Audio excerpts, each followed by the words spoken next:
हरिओम भजनी मंडळ आमला यांचा या ठिकाणी सन्मान होतो आहे।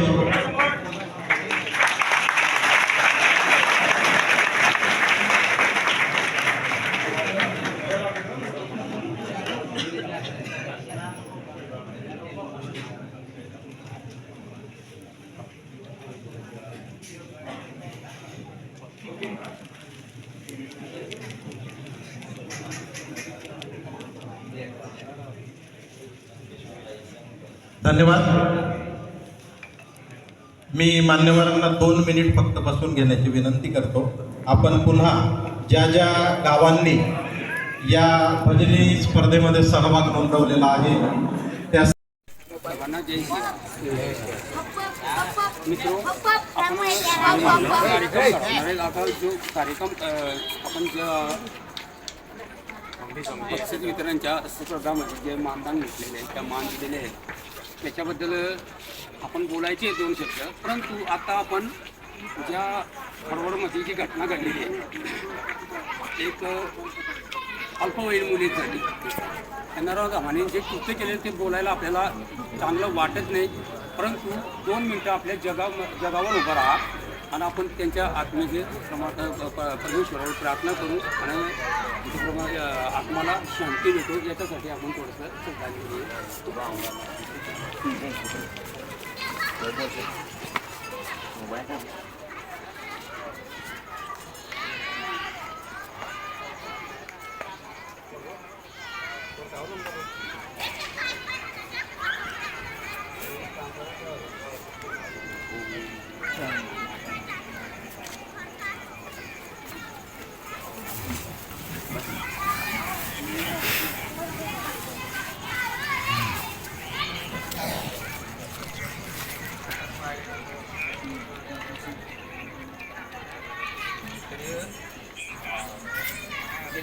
2-3 वर्ष मला थोडी आठवण आहे। लग्नामध्ये आम्ही राजेश पाडवी साहेब यांच्याशी आपण थोडी वार्तालाप केले तिथं। आमदार साहेब असं विचारायचं मला की तुम्ही रात्र म्हणजे भजन करता कुठेही बसतात तुम्ही सकाळी 5 वाजता 6 वाजता त्याला म्हणजे काही तुम्हाला लाभ लोक तर साहेबांना मी सांगितलं की साहेब आमची जी भजनी मंडळ आहेत एक काही भजनी मंडळ जे आदिवासी किंवा इतर समाजमध्ये काय चालतं ते मला माहिती नाही, पण आपल्या ज्या मंडळांना मला भेट दिलेली आहे त्या मंडळांना चांगल्या पद्धतीने ओळख करतो मी।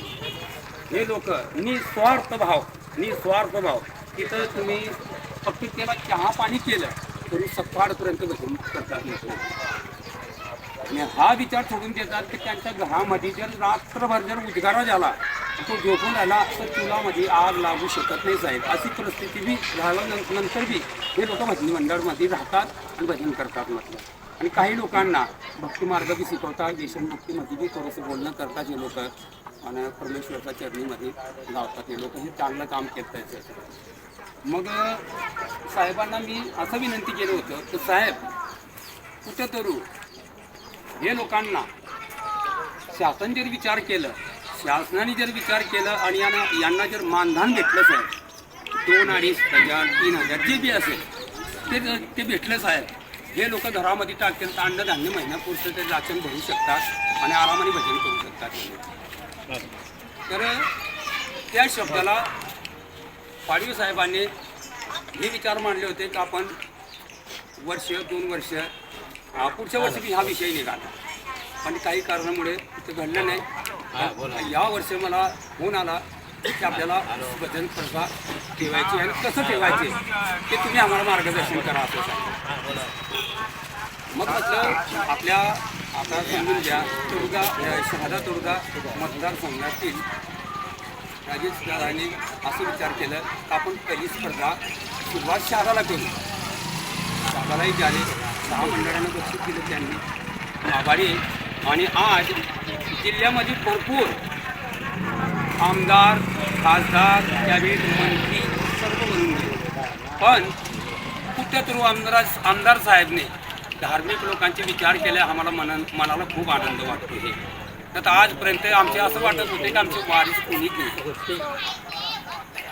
घरातून जेवण करायचे आणि भजन करायचे आणि ते ईश्वराचे भजन काय लाभ लोभला राहत नाही. ते पहिल्यापासून तर लाभ लोभ पाहिला तिथे भक्तीच नाही. त्याच्यासाठी आमच्यासाठी आम्ही राजेशदादांना त्यांचे अभिनंदन करू. आम्ही आज पाडवी साहेब राहिले असते ह्या गोष्टीवर खूप खुश झाले होते. पण आमचे विचार जे धार्मिक धर्माचे जेवढे लोक आहेत भजन कीर्तन करतायत त्यांचे विचार राजेशदादाने केलं आणि एवढी स्पर्धामध्ये आम्हाला न बोलण्याची वेळ दिलं आणि तसा टाईम दिला आम्हाला. भले त्यानंतर भजनी मंडळ बोरं जमूरमध्ये जे असे शहादा तळुजामध्ये हे लोक स्टेजवर भजन बोलले. काही ओळख झाली त्यांची परिचय झाली की कुठली मंडळ आहे. बोराचे असेल तर प्रकाश भाऊचं नाव निघतं, त्यांच्या मंडळचं नाव निघते.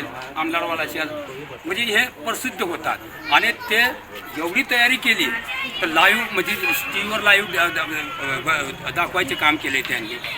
आता त्या आमच्याबद्दल भजनी मंडळमध्ये कोणी कोणता आजपर्यंत कुठलाही नेता आमच्याबद्दल विचार न केला. दादासाहेबने आमचा विचार केला, त्यांचे आभारी मानतो आम्ही. आणि काय तारीख होती 28 ऑगस्ट 2024 तर आमचे आमलाडचे जे मित्रमंडळ भजनी मंडळवाले यांनी खूप चांगलं गायन केलं तिथं आणि ते गायन केल्यामुळे पहिला बक्षीस त्यांना मानधन दिलं साहेबांनी. आम्हाला ही आनंदाची गोष्ट आहे. आमची मंडळाला भजनी मंडळाला दिलं मानधन साहेबांनी. आम्ही त्यांचेही आभार मानतोय. आज नारायण दादाला फोन केलं होतं मी, दादा तर तुम्ही येऊन जा इथं थोडंसं कसं आहे तुम्ही आमच्या हातबोट लावून सहकार्य केलं, मंडळांना चान्स दिलं, साहेबांना मार्गदर्शन केलं काय असं भजनी मंडळांना चान्स द्या साहेब. स्पर्धा ठेवा, स्पर्धामध्ये लोक येतील.